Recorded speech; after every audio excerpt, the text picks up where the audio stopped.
here at LMU. Let me give you our agenda for today. So I'm going to give you a general overview of our program. Then we are going to go through the coursework and the timeline. I'm going to tell you about the criteria for admission. We're going to talk about the application process to apply to our program, and then we will talk about cost and financial aid. So as I'm going through this, if you have any questions, feel free to put them in the chat. I will get to them at the end, make sure that everybody knows everything about our program before we're done. Okay, so general overview. Our program objective is we are mostly looking for what we consider our career changers. Okay, so these are people who are coming into our program who haven't taken the prerequisites to go to medical or dental school. Potentially, they might have taken like one or two, but usually most people coming into our program haven't taken any or just a couple. Now, that said, every year we do take a small number of what we call academic enhancers, okay? And so these are people who have taken the prerequisites, but maybe didn't do as well as they wanted to, and they want a chance to take them again, okay? So that is our general group of people. So let's see. So let me just give you a little bit more just about me and my background. And this is the thing we're meeting by meeting, we're going to mute everybody. So anyway, and I'm going to tell you all about our health professions advising team. So again, my name is Courtney, Director of the Health Professions Advising Program and the Post-Bac programs here at LMU. I'm housed in the Seaver College of Science and Engineering. I have been in this role for about 7.5 years now. I love it, actually. I love working with students. I love helping people, meet their career goals. So that's something that's I really enjoy about my job. So prior to this, I worked at UCLA, and the most recent job that I had over there was in the David Geffen School of Medicine. I worked with medical students who were in their 4th year, who were getting ready to go into residency. And then prior to that, I worked at UCLA in the Fielding School of Public Health. I was working with MPH students, helping them secure internship requirements that they needed in order to get their degrees. So I've been doing this for quite a while, in the general health arena. So we also have somebody over in our career and professional development office. So right now we have a temporary person, an assistant director over there. Her name is Erica. She's not able to make it today. But she is mostly in charge of helping people secure extracurricular activities and that type of thing. We are in the process of hiring somebody else for that position. And so that's why there's not a picture of Erica there, but we will hopefully be getting somebody starting in that role relatively quickly. The other part of our advising team is our Health Professions Advisory Committee. And so this is a committee made up of myself and then 5 faculty members in science and math here at LMU. And our main charge is to help students apply to health professional school with a committee letter. And I'm going to talk a little bit about that in more detail in a second. Okay, so let's talk about why you might want to come to LMU. So one of the main things that I hear from people who end up coming to their program is that they were attracted to it because of, number one reason, small class sizes. So we have about only 14 to 19 students in labs. The corresponding lectures are usually around like 50-ish, depending on the department. So these class sizes really give our students an opportunity to get to know the professors. And so this is great because these are going to be the people that are going to be writing letters of recommendation or individual letters of recommendation for our students going into medical or dental school. So we set up a very nice environment for that. Um, Another thing that's cool about our program is our students will be taking the majority of their classes in our life sciences building, which is actually an award-winning building. It has, won architecture awards in 2023. It was considered the #6 life sciences building on a college campus in the country. So um, it's a really beautiful place to be. If you're going to be a science student, it's nice to be in that environment for sure. And then the other thing that I would like to point out is that we offer free tutoring for basic science courses. So the free tutoring would be for classes that are offered in our fall and spring semesters. We unfortunately don't have that going on in summer, which most of our post-bac students will be taking classes in the summer, and I'm going to dig into that a little bit more in a second. Um, but what you would be taking here, your Gen Bio, your Gen Chem, those types of things, we do have group tutoring available in order to help you get the best grade that you possibly can in our courses. Um, Another nice thing about LMU is it's a beautiful campus. If you haven't been here, uh, the second, I would say, after the life sciences building, the second place that most of our students end up spending their time is our Hannon Library. Again, this is also an award-winning building as far as architecture. Here you can see a couple of our students who are studying, looking out over, sweeping views of West Los Angeles. And then if you kind of walk outside of Hannon Library, you can see the ocean from campus. So again, just as an overall vibe, I would say it's a really nice place to be. Okay, so I promised I would talk a little bit more about our committee letter service, and so I'm going to dig into that now. So a committee letter, in case you aren't aware of what one is generally, it is our LMU's recommendation of you as an applicant to medical or dental school. So again, written by our Health Professions Advisory Committee. All 6 of us are signing off on this letter. It's a very comprehensive letter that talks about your background, where you grew up, any research that you've done, how you've done academically, extracurricular activities, anything that, we think makes you stand out as an applicant. All of that stuff is going into a very comprehensive letter that usually comes out to a couple of pages, if not longer. So this letter is in addition to the individual letters of recommendation that students would be collecting. So it's just basically LMU's stamp of approval that we think you would be a fantastic doctor or dentist down the road. As part of the service, you don't just get a letter, you actually get to do a mock interview with one of the faculty members on our Health Professions Advisory Committee. So it's going to give you a leg up. You're going to get to know some of your strengths and weaknesses as far as interviewing, and you'll have plenty of time to work on those prior to, hopefully, knock on wood, getting a whole bunch of interviews during application season.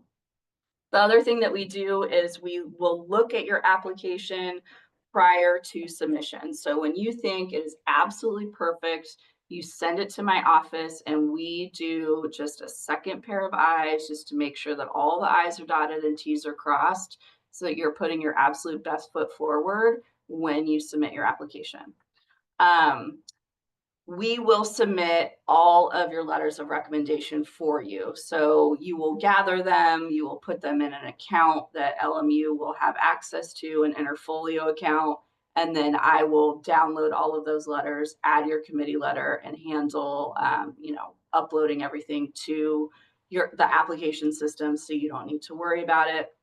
And then throughout the entire application process, you get support from our faculty and coaching from me as far as, what is going to make the best application, for you. Okay. All right. So a couple other things that I always like to mention is that we're not just helping you at the end, right? When you're getting ready to apply. I am working with you from day one, basically. I teach these two classes that you can see here called Health Professions Advising 1 and 2. These classes are just for our post-bac students. You would take them in fall and spring of your first year. um, we will go through things like, getting into interviewing, some interviewing tips. The very first assignment that you're going to have in our class is submitting a draft of your personal statement. We're going to talk about letters of recommendation. If you want to go into medical school, we'll talk about MD versus DO. We'll have, somebody come in to talk about test taking strategies. I've done a secondaries workshop where you start working on your secondaries already. I've had somebody come in to talk about financing health professional school. And then the very last class is always everybody's favorite class because I will invite people who were just in the prior application cycle who were post-bac students to come and talk to you about what the cycle was like for them and anything they learned along the way, any tips, tricks, things to watch out for, all of that stuff. So they're the best people for you to hear from because, of course, they just went through it. So that's Health Professions Advising 1 and 2. Those classes are free to our post-bac students. You don't pay for them. They are meant to keep you on track as far as your application. They are not meant to be super stressful, okay? So we only meet once every other week for an hour. But again, keeping you in line so that when it's time to apply, you feel ready to go, okay? All right. Another thing that we do is some programming. So in the past, we have done mock MMIs. And if you're not familiar with an MMI, that's what's called a multiple mini interview. It is a type of interview that a lot of medical and dental schools utilize, where you do a series of maybe 8 or 10 minute small interviews back to back to back. And so we have set up a mock session as far as that goes. We have done admissions panels, so we'll have admissions deans and directors come in from around the country to talk to students about what they are looking for, when they are looking at applicants and what makes one applicant stand out over another applicant. We've done one-on-one meetings with these same people. We've had activities panels, summer activities panels, where students will talk about what they did the prior summer and share contact information, because potentially that might be something that our students, our post-bac students might be interested in. And then our career and professional development office will have a graduate and health professions fair, again, inviting other health professions programs who are on admissions teams to talk about what they would like to see in an applicant. Okay. So let's talk a little bit about statistics. So for our program, we typically get around 75 applications a year. This can go up and down. With COVID, everything kind of got thrown up in the air a little bit, but over the last several years, it's been about 75 per year. Our acceptance rate, we are competitive to get into our program, so we accept about 50% of people. Nationwide, every year, approximately 40% of applicants that apply to medical school are admitted. Nationwide, approximately 58% of applicants that apply to dental school are admitted. In the last 4 years here at LMU, about 82% of our students were admitted to medical and dental school, and last year, 85% were admitted. Okay, so this last year, you can see where our students ended up matriculating. So Stanford, USC, Yale, Georgetown, Creighton, Western, et cetera, et cetera. This is not a complete list, but I do like to put up a slide so that you have a sense of where our students end up going. What is missing from this list, interestingly, this year are some of the UC schools. Usually they're all over this list. So I would say it's kind of an anomaly um, that they're not on here this year. But a lot of our students in the past have gotten into UC schools too. But as you can see, we get students into really good schools all across the country.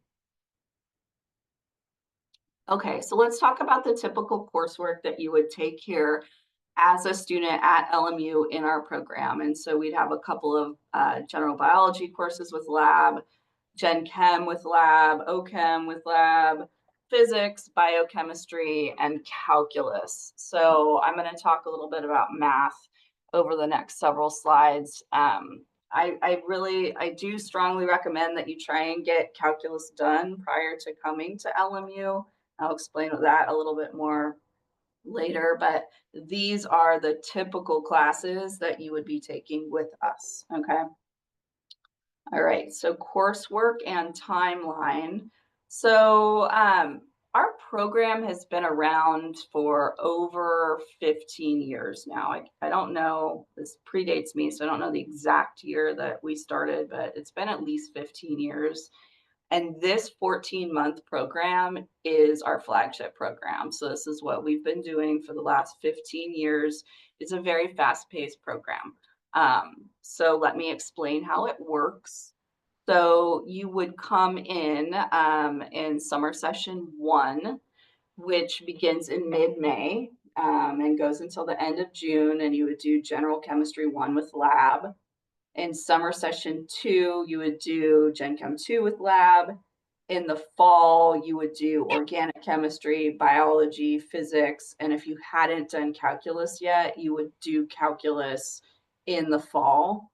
Okay, and then you would be taking that health professions course that I had talked about a little bit ago.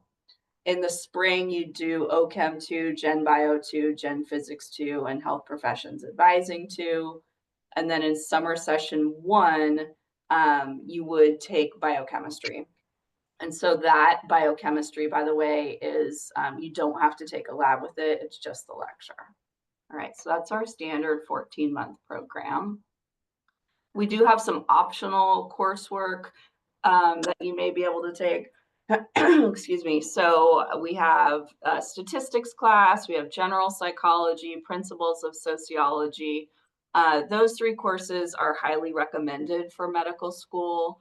And then potentially some upper division courses. So we would have to, if you wanted to take some upper division courses, we would need to petition with the chair of the biology department. So I can't guarantee enrollment in those, but for the most part, as long as you've done the prereqs, our students have usually been able to get into them. And so some examples of those courses would be a general physiology course, comparative anatomy, molecular biology, immunology, etc.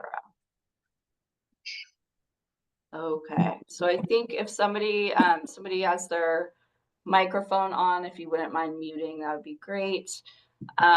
So the application timeline. So if you're doing the 14-month program, this is what it would look like. Okay, so you would start studying for the MCAT or the DAT in the fall semester. Okay, so you're starting right away. So you start in summer, and in fall, you're already studying for that standardized test. So what you would start studying for is the CARS section for the MCAT or the reading comprehension section for the DAT. Okay, you do not need science in order to start studying for those sections. You begin studying all of your other sections in January. So by January, you would have had a lot, you would have done half of your science coursework at that point. So you'd be reviewing that material in order to start studying for your standardized test. You would take the MCAT or the DAT after you finish biochemistry, which would be either at the end of June or early July. Then you would apply for medical or dental school right after you take the exam in your gap year, because you probably already know this, but as a reminder, it takes a full year to apply to medical or dental school. So during that gap year, you'd be doing your secondaries, hopefully interviews, additional extracurricular activities, and then you would matriculate the following fall. Okay, so that's what the timeline looks like. So that said, I understand as the director of this program that not everybody fits neatly into that timeline and that mold. Okay. And so, what I like to do here is what I call individualized advising. And so, I work with students to meet them where they're at as far as, do you want to stretch the program out a little bit? Have you taken a couple of courses already prior to coming into LMU? Like, do we need to change your course schedule? So I do like to work with students, okay, and you know, make it individualized and work for them. So your schedule is going to depend on your prior coursework and the needs of each student. The timeline can be adjusted to a part-time 20-month program. So what that looks like is starting in May and finishing in the following December. Okay, so that pushes back the application cycle by a year. Or you can do an 18-month program, which means that you would start in August and finish the following December. Okay. So that 18-month program is usually what students who are coming from coming right out of undergrad who were in a quarter system, that is the program that they would typically do, right? Because they would finish their undergraduate degree in June and then start with us in August. And starting earlier in May wouldn't be possible because you do have to have your bachelor's degree prior to starting school here. All right, so 8 courses. You need to take 8 courses with us in order to complete the certificate and qualify for a committee letter that I had talked about earlier. And then your advising continues into your gap year. So, let's say you finish in December. I do not abandon you at that point. I am working with you until you matriculate to medical or dental school. Okay. All right. So linkage agreements, we have a couple of linkage agreements. The first one is with Western University of Health Sciences. We are linked with their Doctor of Osteopathic Medicine program. This is for students who are on the 18 or 20-month program. The reason for that is they want students who will finish in December. Okay, so kind of gets a little bit complicated to explain, but just, for your understanding at this point, it is for students who are on the longer programs, 18 or 20 months. What Western is looking for to get into linkage would be a 3.5 cumulative and science GPA and a very reasonable score on the MCAT, only 500. Okay. We also have another linkage agreement with St. George's University, which is in Grenada, the island of Grenada, not Spain, but the island of Grenada. And I would say that the biggest draw for this particular program would be that if you're in the linkage and you end up going to SGU, then they would give you a $10,000 scholarship just for being in the linkage agreement. All right. So let's talk about criteria for admission into our program. Okay, so the first thing that's required is we have to have a bachelor's degree from a U.S. accredited school. That is not negotiable. We are, as I mentioned at the top of this presentation, we are mostly looking for career changers. So, people who were psych majors or English majors, those type of people who didn't take the hard science courses. Again, as I mentioned earlier, that said, we do take a small number of academic enhancers every year. And so this would be like your biology majors, right? In our program, if you are an academic enhancer, I think it's important that you know that the idea here would be that you would retake some of those courses that you already took before. So if didn't do so hot in, all of the lower division courses, your Gen Chem, your OChem, et cetera, then you would be repeating those courses with us. Okay. The reason why we do it that way is that is where we have space in our classes. Okay, so that's why we do it that way. Some other academic enhancer programs out there, you might strictly be doing upper division biology classes. Every program's a little bit different, but for us, you'd be repeating some courses.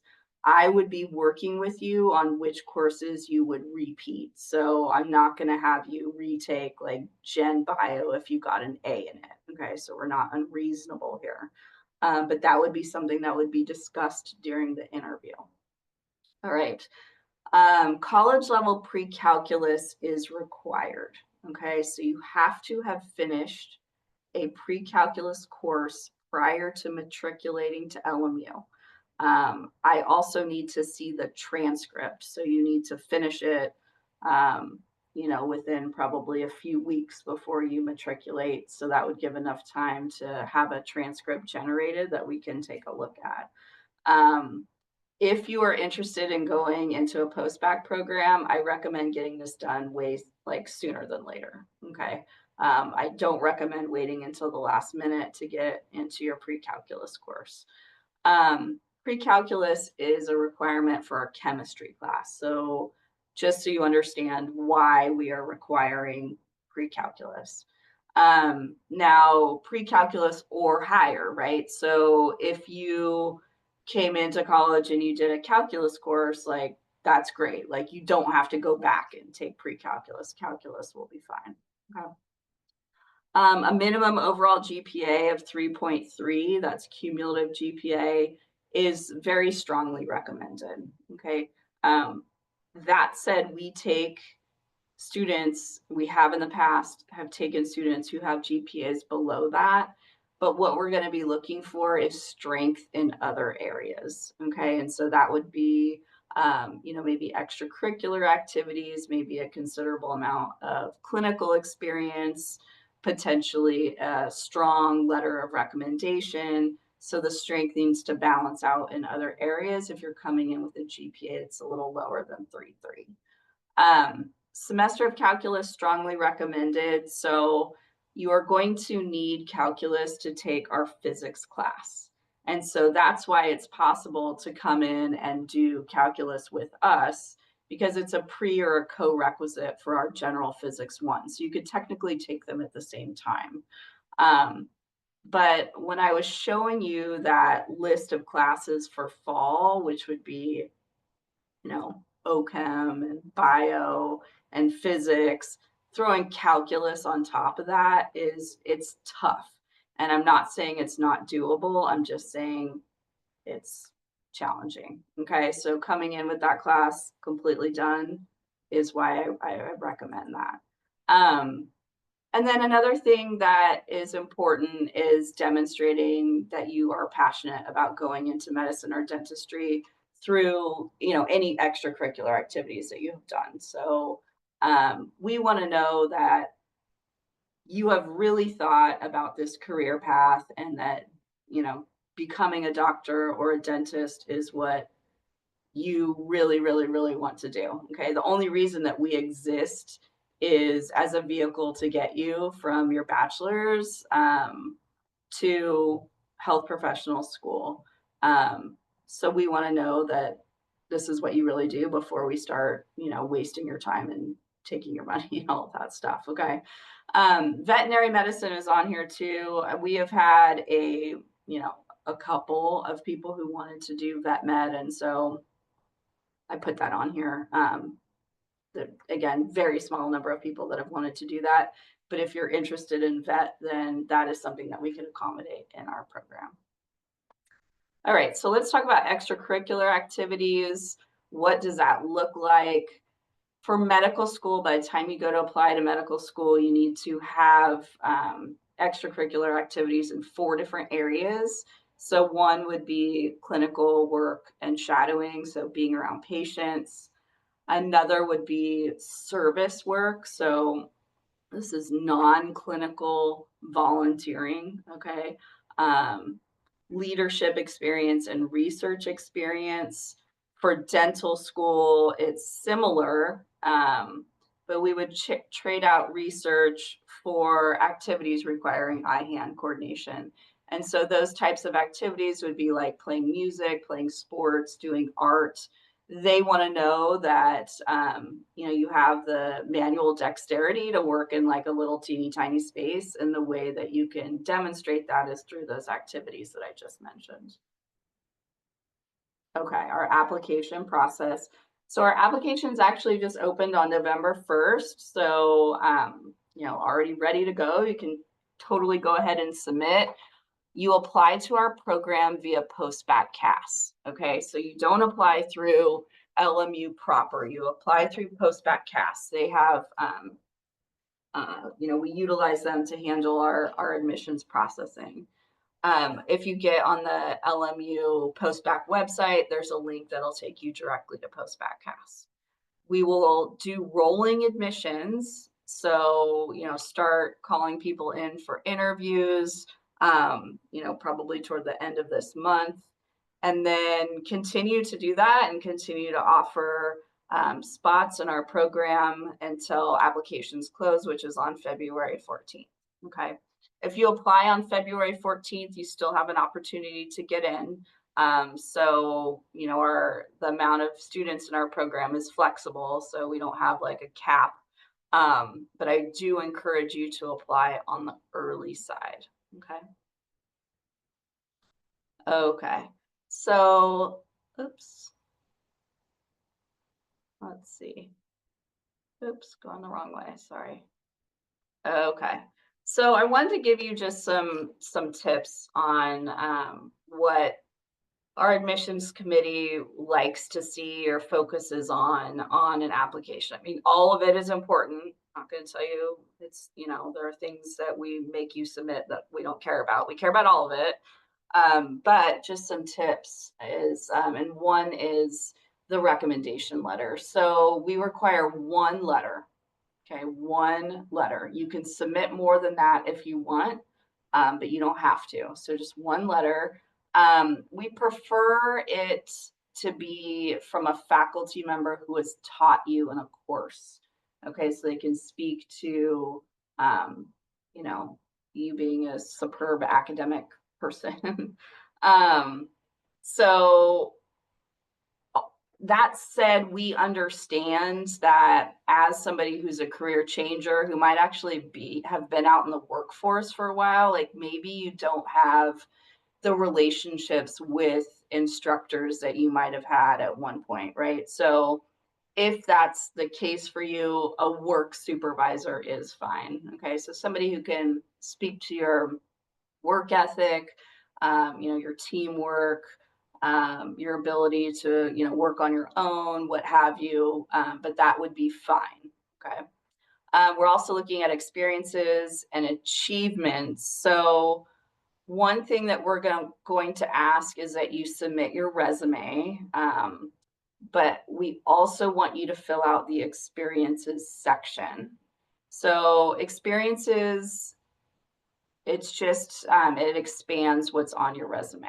Okay, so I do recommend taking your time to fill that part out, really letting us know, some detail about each of these experiences. Typically in a resume, you're only going to have a couple bullet points explaining what you did, but we want a little bit more. So definitely fill that part out. Your personal statement, again, why do you want to go into medicine or dentistry? We want to know that this is a well thought out decision for you. Okay, so what is it that's driving you into this field? And then finally, why do you want to come to LMU? So there's a separate supplemental question about why LMU. It can be, it can be anything, right? I mean, maybe you had a friend that came to LMU, maybe you're an LMU alum, maybe there's something on this presentation that really stood out to you that made you interested in our program. Maybe you are, you resonate with the mission of our school, whatever it is. We just want to know why you think that you would be a good fit here and why you want to come here for your post-bac education. Okay, so application timeline, we're reviewing applications when they're complete. A selected number will be invited to do an interview via Zoom. We'll be admitting applicants on a rolling basis. In April, students start enrolling in courses. Okay, so that is whether or not you end up doing the 14-month or the 20-month program where you start in May, or you're doing the 18-month program where you're starting in the fall, which is the end of August. Either way, April, you're enrolling in courses. So it comes up pretty fast, right? So if you apply right at the deadline on Valentine's Day, I mean, we're talking like 6 to 8 weeks, you're already enrolling in courses. So, that's, I mean, it's something to consider, especially if you're going to be moving here, if you're out of the region or whatever, and you're going to be moving here, that's something to consider. And another plug from me to apply a little bit early. And then, of course, as I have mentioned, May is one of the start dates, and it's mid-May. All right, cost and financial aid. So the cost of the program for 9 to 10 courses, which is the typical slate of courses that we had talked about, which includes calculus as the 10th course, is approximately 50 to $54,000 total.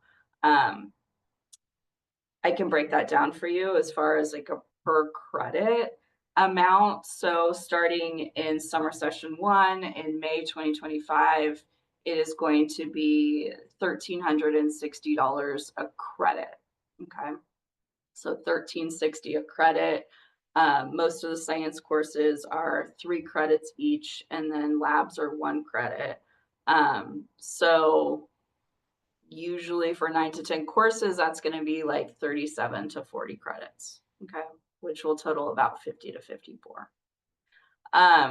Financial aid, I usually end up getting questions about financial aid when I do these presentations, but I just want to kind of preempt the questions and say that I am not a financial aid expert. Okay, I know a little bit about financial aid, which I'm happy to share with you, but we do have a financial aid person. Her name is Jennifer Bond, and that is her contact information there. If you are admitted to our program, I do encourage you to reach out to her to talk about options for you. Okay. So that is going to kind of conclude the presentation here. If you have questions, please reach out to postbac@lmu.edu.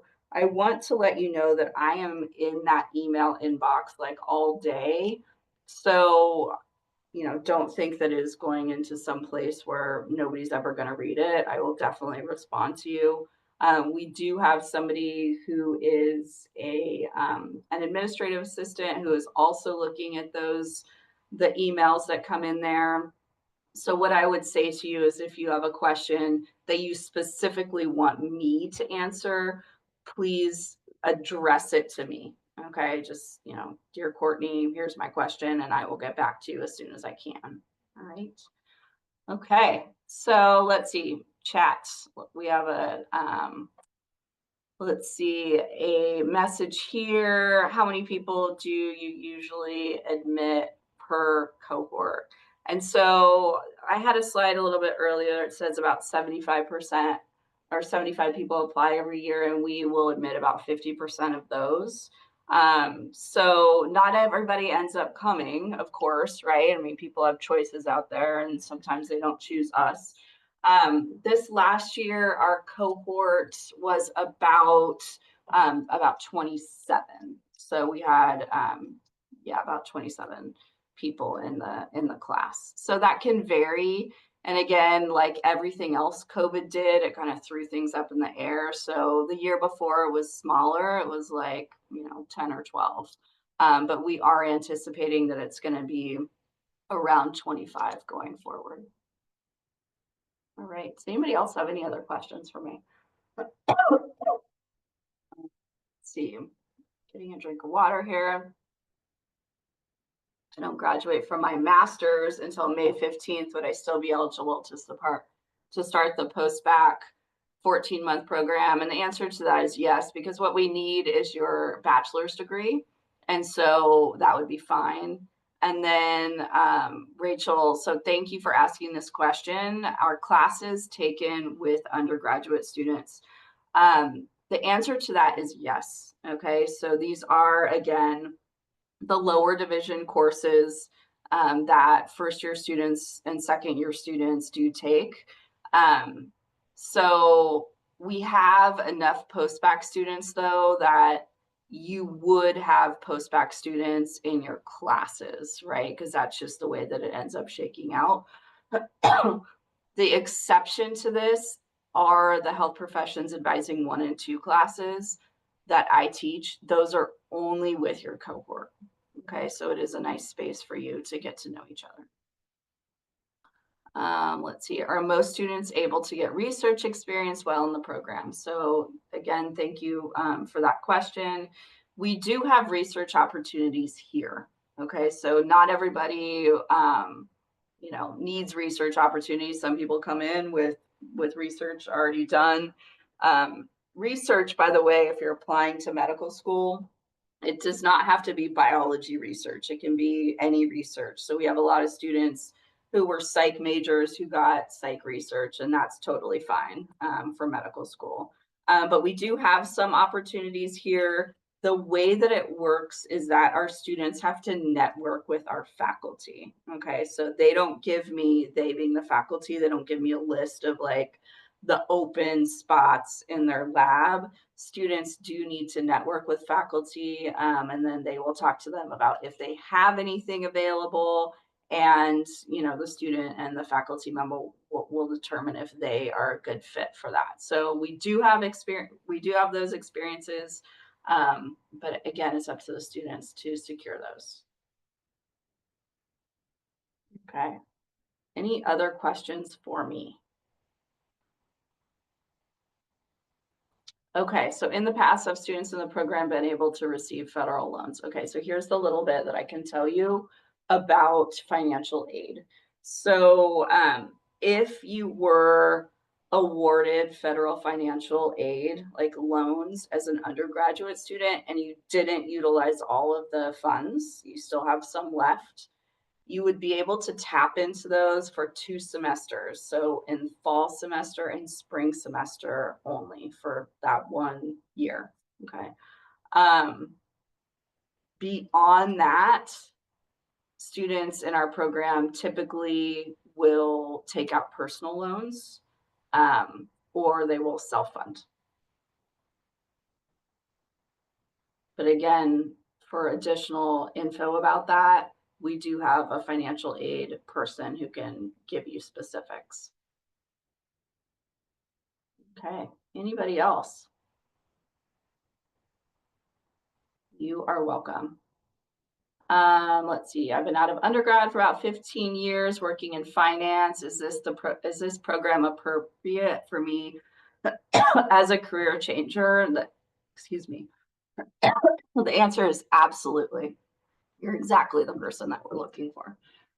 So we have had people who are a range of ages and a range of different types of career experience.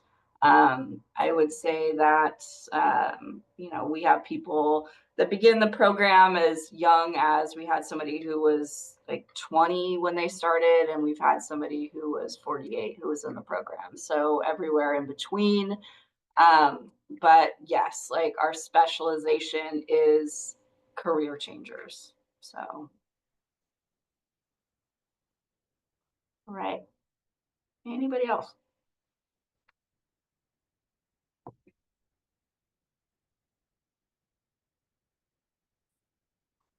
All right. Well, we don't have any other questions. Okay, we do have one more question. I was curious if students have been able to work while in the program. I've heard of some working as EMTs. Yes. So what I like to recommend that students do is really come in and get their feet wet academically before they start taking on a lot of extracurriculars. And so that would include under that umbrella, like paid experience as well. So the number one priority is to do well in school. If you're if you're here and you're feeling like, okay, I got a handle on this, I have an extra 10 hours or 15 hours a week that I can spare doing outside activities, absolutely. Um, we have had students, I mean, I've had a couple of students, gosh, excuse me, who worked full time while in the program. And so that was like a flexible work arrangement that these people had. So, you know, that has been possible. For most people, I'm going to be honest, that's not possible. But it has happened in the past. One thing to note is that all of our classes are offered during the day. So, but again, if you're working as an EMT, it's not just limited to daytime work. Okay. Are some classes hybrid or all in person? All of our classes are in person. We don't have online or hybrid classes.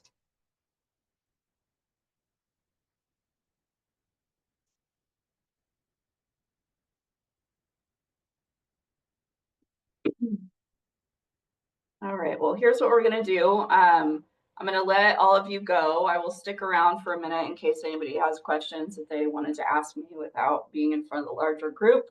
Otherwise, feel free to email me at the postbac email. Thanks for coming today, and I hope to see your applications at some point in the future.